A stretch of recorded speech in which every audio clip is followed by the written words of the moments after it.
Is Kanye West telling the public a false story just to sell his new record called Cousins? He tells a story of childhood trauma in which he takes full blame for sharing dirty magazines with a male cousin whom he ended up committing incestuous acts with. This cousin ultimately is spending life in prison according to Kanye. But is it true?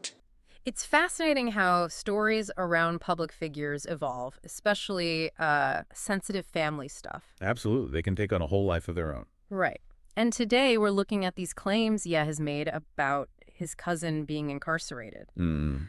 Our goal isn't really to, prove or disprove anything. We're just working with what's out there, news reports, social media, interview clips. Kind of piecing together the narrative as it's been presented publicly. Exactly. We're trying to understand the shape of that story. We know Ye mentioned his cousin is in for life for a really serious crime involving a pregnant woman. And Kim Kardashian has also spoken about a relative in similar circumstances. Yeah. So what can we actually say we know based just on these public statements? Well, it's interesting how these things even surface, isn't it? So we have Ye back in April 2025, around the time his song Cousins dropped. Right. The timing seemed significant. He hit social media then. What exactly did he say? He posted that his cousin was, I quote, locked in jail for life for killing a pregnant lady, a few years after I told him we wouldn't look at dirty magazines together anymore. Wow, that's incredibly specific and personal, linking that childhood memory, the magazines. Directly. He explicitly frames that childhood interaction as being connected to the later tragedy. And he presented this as the inspiration for the song. That's what he indicated, yeah. Making that link between a presumably traumatic family event and his public art. Hmm. It's quite a thing to share.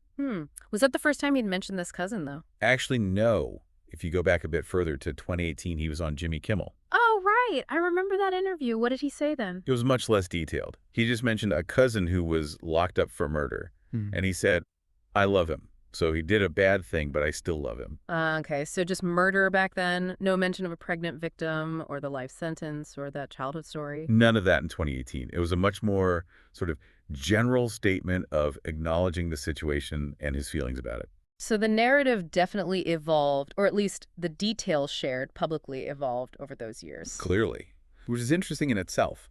Then Kim Kardashian comes into the picture. You mentioned she spoke about it too. Yeah, this was in April 2020. She was at a meeting, I think, related to her work on justice reform. Okay, so context there is advocacy. Right. And she referred to Kanye's aunt, my husband's aunt, his cousin. She specified he got a double life sentence for a murder that he committed when he was 17. Okay, wait, so similarities but also differences. She confirms the cousin, murder, a long sentence. But she says double life, not just life like Ye did later. And she adds the detail that he was 17 at the time.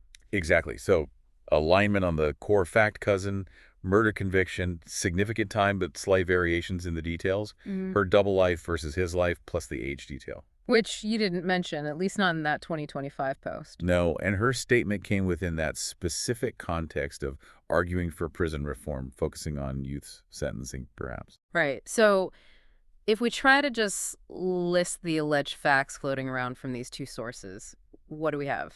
Okay, so a male cousin of Yaz, convicted of murder. The victim, according to Ye, was pregnant. Okay. According to Kardashian, the cousin was 17 when the crime occurred, and the sentence is described as either life or double life. Right. But what's missing? That seems like a lot. Oh, absolutely. What's really glaring is the absence of any identifying information. We don't have the cousin's name. No name. No dates for when this crime allegedly happened or when the conviction occurred. Yeah. No locations, date, city, anything. No court case number, specific charges, nothing concrete to actually look up. Precise. So we have these public claims being made and reported on because, they're public figures. Yeah, the claims themselves are verified in the sense that we know they said these things. Exactly. The statements exist. But the underlying events they describe, based only on these interviews and social media posts we've looked at, they remain unverified from an independent standpoint. We don't have the court documents, the police reports. None of that crucial stuff has been part of this public narrative, has it? Not in the sources we've examined. So we can report that the claims were made, but we can't confirm the details of the alleged crime itself. Why do you think those details are missing? Is it just family privacy? That's definitely possible. Even when making public statements, there might be a desire to protect the individual's identity or maybe other family members. Or maybe the media reporting just focused on the sensational part, the celebrity connection, the grim details Yi shared, rather than the verifiable specifics. Could be that too.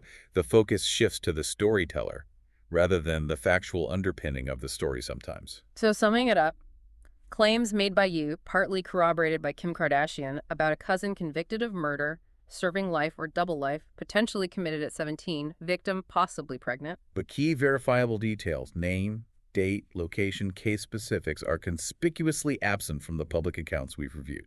Yeah. Which really makes you think, doesn't it?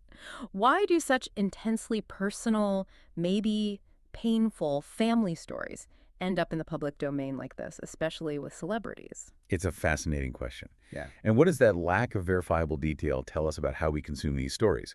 Do we focus more on the emotion, the celebrity angle, than the facts? Definitely something to mull over. It highlights that whole complex interplay between private lives, public personas, and, well, the search for truth and all this information swirling around. Thanks for digging into this. So based on the limited information provided about Kenny's incarcerated cousin, do you believe this story is true, or is this another run for money by a celebrity who's clearly not afraid to embarrass himself? Let us know in the comment section, and thanks for watching.